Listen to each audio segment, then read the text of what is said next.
அவங்க லைஃப்ல இதெல்லாம் விதிக்கப்பட்டது, இதெல்லாம் சரி பண்ண முடியும், இதெல்லாம் சரி பண்ண முடியாது. உதாரணமா ராவணன் உலகத்திலேயே அந்த காலகட்டத்தில் வாழ்ந்த ஒரு மிகப்பெரிய வீரன்.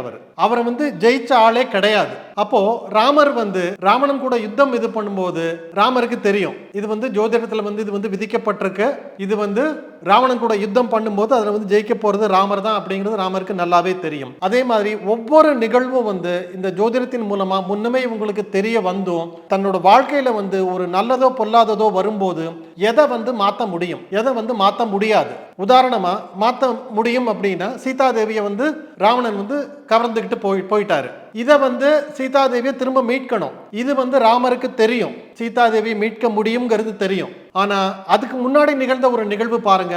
அப்பா என்ன சொல்றாரு, 12 வருஷம் நீங்க வனவாசம் போங்க அப்படிங்கிறாரு. அது தவிர்க்க முடியாதது, விதிக்கப்பட்டதுங்கிறது ராமருக்கு நல்லாவே தெரிஞ்சிருக்கு. இந்த இடத்துல தான் நம்ம ஒவ்வொருத்தரோட வாழ்க்கையிலையும் நம்ம நமக்கு விதிக்கப்பட்டது எது, நம்ம மதியால வந்தது எது, விதிக்கப்பட்டது அது அனுபவிச்சே தான் தீரணும். உதாரணமா 12 வருஷம் ராமர் வனத்துக்கு போனது.